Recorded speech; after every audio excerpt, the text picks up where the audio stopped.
Boker Tov, good morning. Welcome everyone to our Aliyah day. It is prep day as we are preparing for Hashem's holy Sabbath. So I welcome you today as we're diving into the 6th and 7th Aliyah of this amazing and wonderful parasha. And it's going to be exciting. So welcome, Celia. Glad you're here. One of our local Sar Shalomis here in the Fort Worth area. Stephanie, one of our online family members here from California. Sue Ellen from Oklahoma. Dominique from the town family from Kansas City. Welcome, Dominique Hadas, another Sar Shalomi local here. Lynn, welcome, Lynn. John, good evening from India. Good to see you, John. Welcome, Shoshana Brenner from also a local, although on the far side of the Metroplex, as it were. So good to see you. Yiska, watching from Florida. Glad to see you. Devorah Covington, good to see you, Devorah. Glad you're here. Georgia, welcome to everybody. Ari, good to see you. Yara, good to see you as well. And wow, Daniel, good to see you. Look at all these wonderful people jumping online here. Shoshana Tiemann, watching from Tulsa, one of our Tulsa Lapidniks. They're having a Erev Shabbat dinner tonight for the community for a Shabbos project event. And so that's exciting. If you live in the Tulsa area, you want to look up Sar Shalom Tulsa. It is our sister congregation, another wonderful Lapid congregation. They are having a ginormous Erev Shabbat to celebrate the Shabbos project. And so you want to be a part of that. You want to get on board for that. You do not want to miss that because those are some really exciting and wonderful people there. It's such a wonderful experience. Diane from Portland, Oregon. Welcome, Diane, from Portland, Oregon. So we have people watching from Florida to Portland to India, and I'm sure Claire will be here. I think it's Claire who lives in South Africa. And anyway, it's wonderful. Glad you're here. If you have the Art Scroll Chumash, we are going to be on page 99. This is today's reading is the 6th and 7th Aliyah. So much to be sharing here. And we will begin reading in chapter 21, beginning in verse 22, and then go to the end of the Aliyah here. So let's read. It says, at that time, Avimelech and Phicol, general of his legion, said to Abraham, God is with you in all that you do. Now swear to me here by God that you will not deal falsely with me, nor with my child, nor with my grandchild, according to the kindness that I have done with you. Do with me and with the land in which you have sojourned. And Abraham said, I will swear. Then Abraham disputed with Avimelech regarding the well of water that Avimelech's servants had seized. But Avimelech said, I do not know who did this thing. Furthermore, you have never told me, and moreover, I myself have heard nothing about it except for today. So Abraham took flocks and cattle and gave them to Avimelech, and the two of them entered into a covenant, into a bris. Abraham set 7 ewes of the flock by themselves, and Avimelech said to Abraham, what are these 7 ewes which you have set by themselves? Joy, welcome. Joy just popped in here from New Hampshire. I bet it's beautiful in New Hampshire right now. I've not been to New Hampshire, but someday we'll go. Verse 30, and he replied, because you are to take these 7 ewes from me, that it may serve me as a testimony that I dug this well. Therefore, that place was called Beersheba, because there the two of them took an oath. Thus they entered into a covenant to Beersheba. Avimelech then arose with Phicol, general of his legion, and they returned to the land of the Philistines. He planted an Eshel in Beersheba, and there he proclaimed the name of Adonai, God of the universe. And Abraham sojourned in the land of the Philistine many years. Chapter 22. It says, and it happened after these things that God tested Abraham and said, Abraham, and he replied, here am I. And he said, please take your son, your only one whom you love, Yitzhak, and go to the land of Moriah, bring him up there as an offering upon one of the mountains which I shall tell you. So Abraham woke up early in the morning. He saddled his donkey. He took his 2 young men with him and Isaac, his son. He split the wood for the offering and stood up and went to the place which God had spoken to him. He got up early. God says, sacrifice your son. And Abraham gets up early. He's quick to do a mitzvah, even when it comes to offering up his only son. It says, on the 3rd day, Abraham raised his eyes and perceived the place from afar. And Abraham said to his young men, stay here by yourself with the donkey, while I and the lad will go yonder. We will worship and we will return to you. And Abraham took the wood for the offering and placed it on Isaac his son. He took in his hand the fire and the knife, and the 2 of them went together. Then Isaac spoke to Abraham his father and said, Father. And he said, here I am, my son. And he said, here are the fire and the wood, but where is the lamb for the offering? And Abraham said, Vayomer Abraham Elohim Yireh lo chashe le'olah b'nei ve'yalaku shenachem yachadav. So it says, Abraham said to him, God will seek out for himself the lamb for the offering, my son. Now, the reason that I took the time here to read this in the Ivrit is because in the English, we have God will seek out for himself the lamb for the offering, comma, my son. So we read that in English to mean that he's saying, listen, God will provide the lamb for the offering, my son. He's addressing him. But in the Ivreo, it says, Vayomer Avraham Elohim Yireh lo haseh le'olah b'nei. There is no comma. So we can read it, God will seek out for himself the lamb for the offering, my son. So he's telling Yitzhak at this time, you are the lamb. God is going to seek out the offering for himself. My son, that's you. And the 2 of them went together. Now, something else should be pointed out here, that Yitzhak, at this point, Isaac, is about 37 years old. He is not a little child. It's not a little boy. Abraham is not dragging an adolescent, a teenager, or a middle schooler, or an elementary kid up a mountain. This is a grown man who had the physical power to overpower his father, which makes the story even more poignant, because we talk about the faith of Abraham offering his son, but we also have the faith of Isaac. Now, this is what's referred to as the Akedah or the Akedah. There's a lot to be taught about the Akedah or the Akedah, and we're not going to get to it today. I've taught on it in the past. Particularly if you want to hear some really more in-depth concepts about the Akedah, then I would encourage you to look at this past Rosh Hashanah drosh that I gave. Last year's Rosh Hashanah drosh, and probably the year before that, because typically on Rosh Hashanah, I tend to speak about the Akedah in great detail because it's like one of the readings for Rosh Hashanah. With God's help, I intend to do a video lesson on this channel, one of our Shalom Studio lessons that Mikael and Amet helped me to do.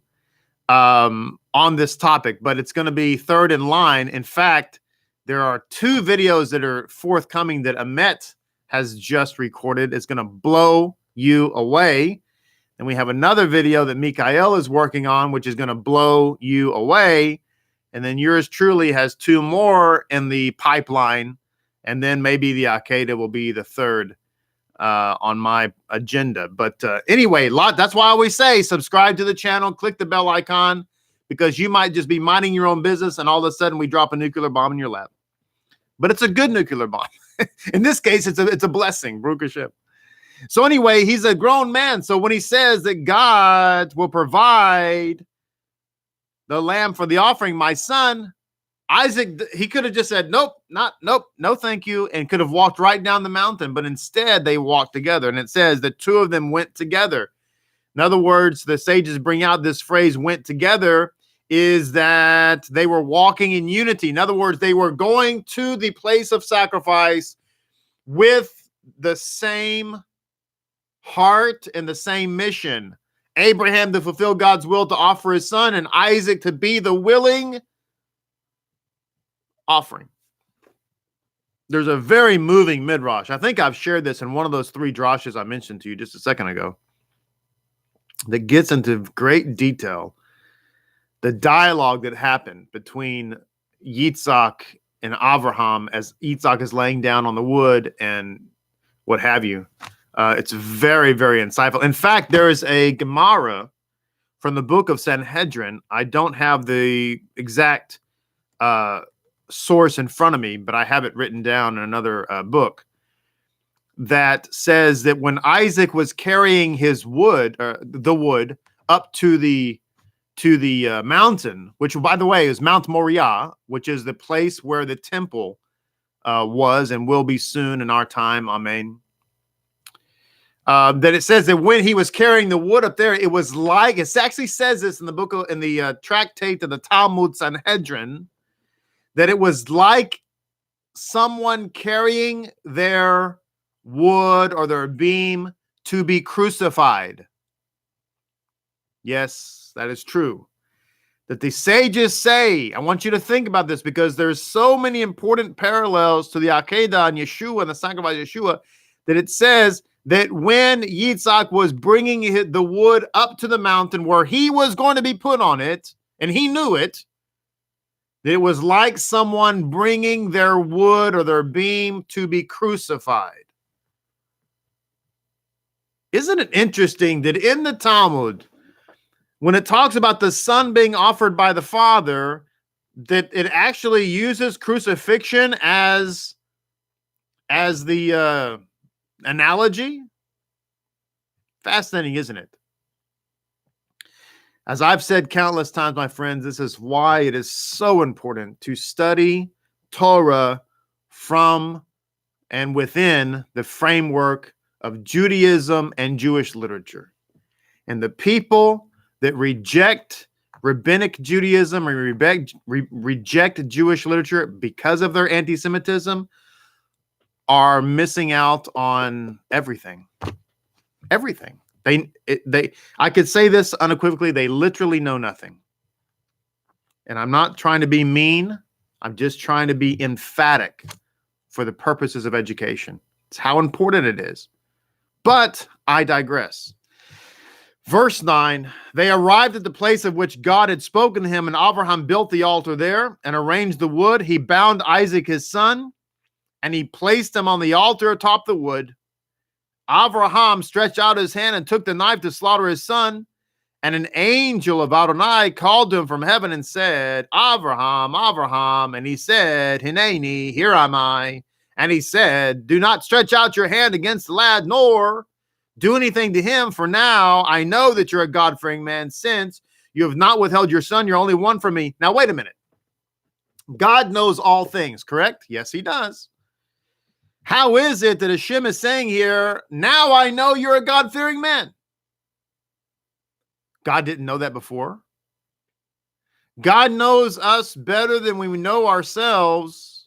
So are we saying that God didn't realize? No. Of course God knew. But this proves that our doing, our obedience to the commandments of God is a requirement. It's not an option. Some people say all you need is faith. All you need is faith. And that's faith is all you need. But actually not so much, because here we have Abraham. Remember, it was said about Abraham, he believed God, it was credited to him as righteousness. But God even then didn't know if he was truly a God-fearing man until what? Until he obeyed his commandments. So the whole idea about people saying, well, all you need is faith, you don't need obedience to the law, is completely and utterly contrary to the word of God itself. As I've said again many, many times, very often theology, when I say very often, I mean like, 99.9% of the time, the theology that we grew up with, the theology that we hear is the exact opposite of the word of God. It's remarkable, isn't it? God says, now I know that you're a God-fearing man. How can God not know? God knows everything. God knows everything about you and about I that we don't even know about ourselves. And yet, it took an act of obedience to divine law in order for God to say, now I know. So people say, what's the importance of the Torah? This is the importance. We're reading it right here. And Abraham raised his eyes and saw, and behold, a ram. Now, there's an entire insight. Again, there's so much about the Akedah, which is so important, that we're not going to get to. The word Akedah means the binding. It is the binding of Isaac, the binding of the son. The root of it, the word means to mark. Why? Because Isaac, when he got up from this experience, he was forever marked, the sages tell us, in his hands and in his feet. Think about it. Let that sink in for a second. With the burn marks of the rope. You know, like somebody on the old Western movies, they had almost been hanged, and so they've got burn marks, the rope mark on their neck. Now, whenever Isaac would go around town, when he was taking his wife out to the movies, he was sometimes stopped, and they would say, hey, are you the guy that your father offered up on the offering? And he said, yes, I am. Look at my hands, look at my feet. This is what the word Akedah means. Now, Pirkei de Rabbi Eliezer has an insight that I've talked about this in Drasha. I know, but the insight is that the ram here is not a typical normal blue ribbon ram. This is actually a ram that was created 2,000 years before creation.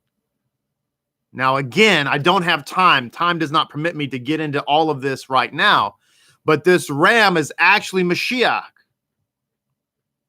And Rabbi Eliezer brings down in Pirkei de Rabbi Eliezer that the ram ran to be sacrificed. It ran to take Isaac's place. But it was caught in the thicket, and the ancient insight brings down that it was Hasatan, cursed be he, that caught the ram in the thicket. The thicket is a thorn bush. How did it catch the ram? By wrapping the thorns around the horns, i.e. the head of the ram. So here you have a ram who's a supernatural ram created before the foundations of the earth. The lamb was slain before the foundation of the earth.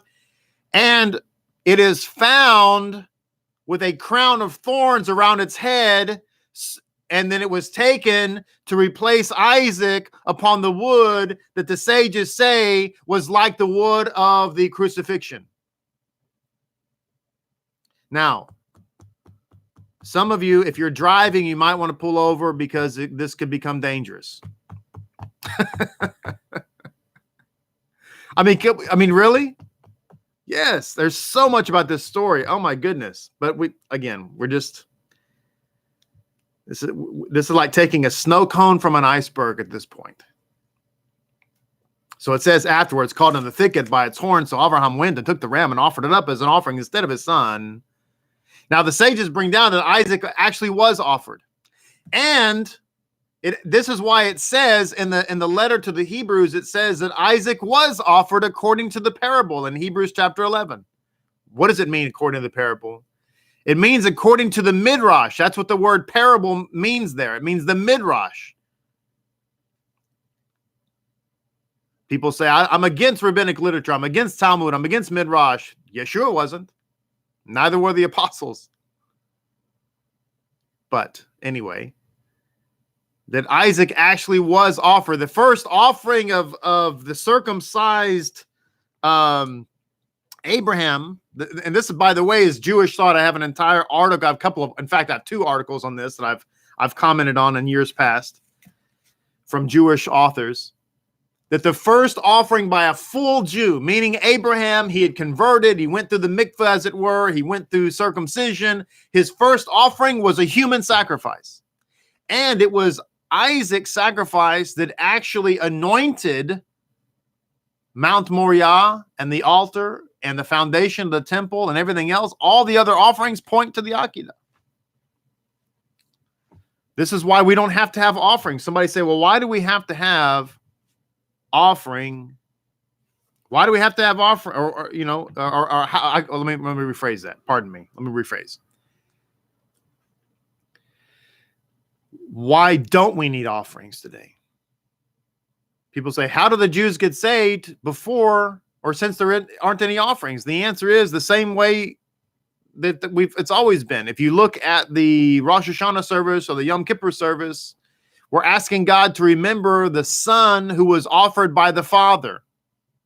Now, in Orthodox Jewish circles, that's Isaac. For those of us in Lapid Judaism, we honor Isaac's offering, but Isaac's offering was only a prelude to the offering of Yeshua, who was the final Akedah. This is what it means when it says he's the final offering. It does not mean that offerings would cease, because A, they didn't cease, and B, they're going to renew in the Messianic future. This is what we learn in the book of Ezekiel. When the 3rd temple comes, there will be offerings again. The apostles continued to offer offerings after the resurrection of Yeshua for many, many, many years. How could they do that if Yeshua was the final offering? That's because all the offerings that were offered, no matter what kind of offering it was, no matter if it was a libation offering, an offering of fruit and vegetables, an offering of bulls and goats, every offering pointed to the one offering that gave every other offering its source of merit.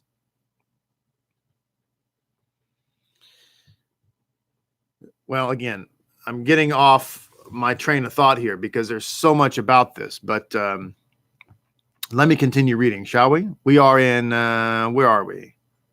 14, is that right? My Sephardic friends, 14, am I saying that right? I always get 14 and 15 messed up in Spanish. And Abraham called the name of that site Adonai Yireh. This is the first part of Yerushalayim. Adonai will see. We'll see what? What does it mean? I said, thank you, Shem. Gracias, Shem.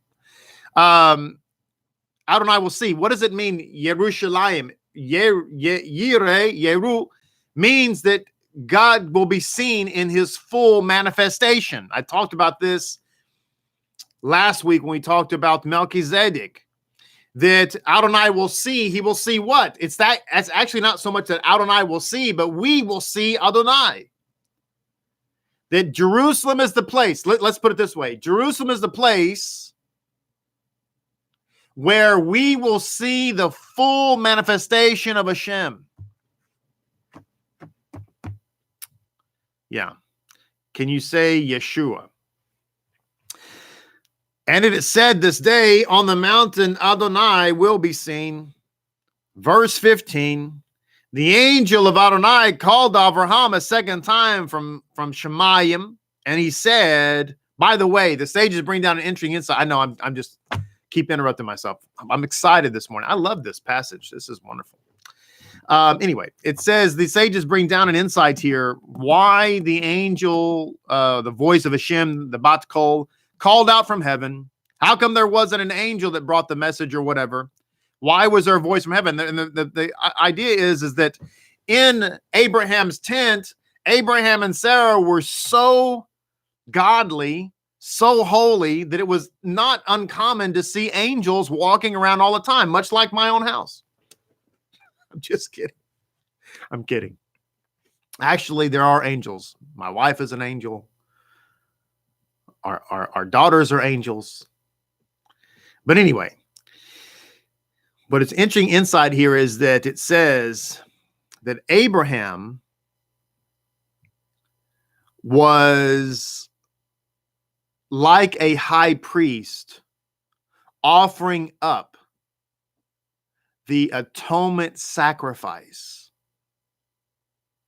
And as a result, just like no one was allowed to be inside the temple when the high priest was there offering up the blood of the sacrifice for atonement on Yom Kippur, no one was allowed to be in there with him, to include the angels. As a result, a voice had to come here from Shemayim because no one else was allowed to be in the place of the offering of atonement.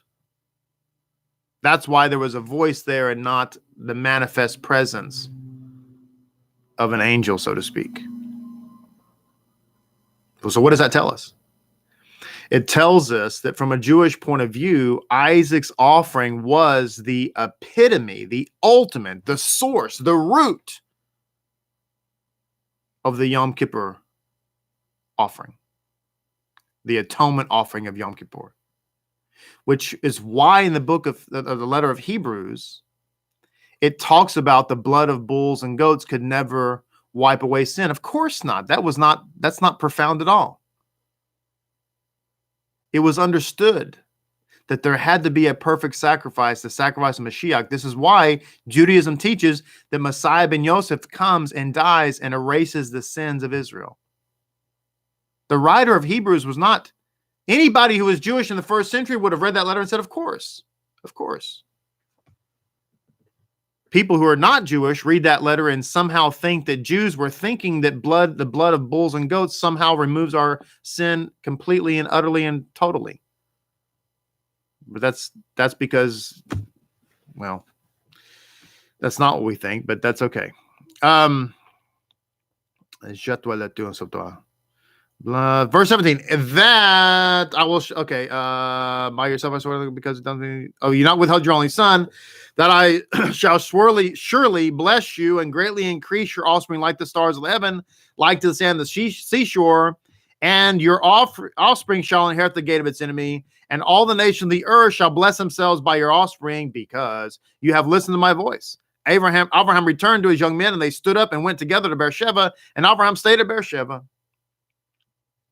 It came to pass of these things that Abraham was told, saying, behold, Milcah too has borne children, Nahor your brother, Uz the firstborn, Buz his brother, Kemuel the father of Amram, and Hesed, Hazo, Pildash, Jilpah, Jidlaph, and Bethuel, and Bethuel begot Rebekah. These 8 Milcah bore to Nahor, Abraham's brother, and his concubine, whose name was Reumah, also bore children, Teba, Geham, Tahash, and Makkah. Now, I mentioned yesterday as we were signing off, as it were, that Abraham's offering of Isaac had another aspect to it that was phenomenal, and that was that Isaac was the image of his father Abraham.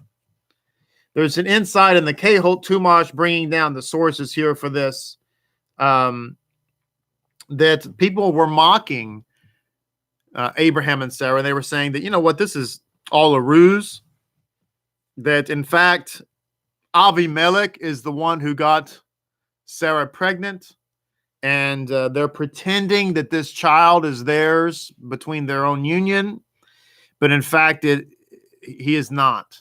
So what God did, it talks about in the insides here, that God performed a miracle and made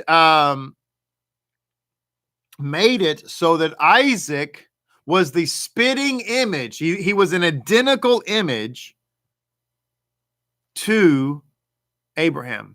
So let's get this straight. Abraham was offering his son on the altar, which our sages refer to like a crucifixion. And that son that was being offered was his image. So the image of the Father was being offered on an altar that was like a crucifixion stake. That is the Akedah. Now we have time for one more insight here. Going back to Sarah said that people will laugh for me. That is to say, people will rejoice with me. How else is Isaac likened to Yeshua? This is our final thought here. They will rejoice with me. It says here in Rabbi Monk's commentary, along with Sarah, God remembered many other barren women. Many sick people were cured on that day. Many prayers were answered on that day. And it says, and there was great joy in the world. When Isaac was born, that was the original joy to the world. End of our Aliyah today. I pray that you have a fantastic and amazing prep day as we prepare for God's holy Sabbath. Thank everybody for joining me from all over the fruited plain. In fact, all over the world. It is a great joy to have all of you. Hi, Shimon, good to see you. I pray that you have and your precious family have a wonderful Erev Shabbat there in Tulsa. If you're in the Tulsa area, please join them. It's going to be fantastic. Please like this video. Please share it with your friends. Remember what I said? Send 10 of your friends a private message and say, hey, this video is just for you and you want to see it. And let's spread the light, the Mashiach, to all the world. Shalom and blessings and Shabbat Shalom to everybody. We'll see you in Shul tomorrow, God willing.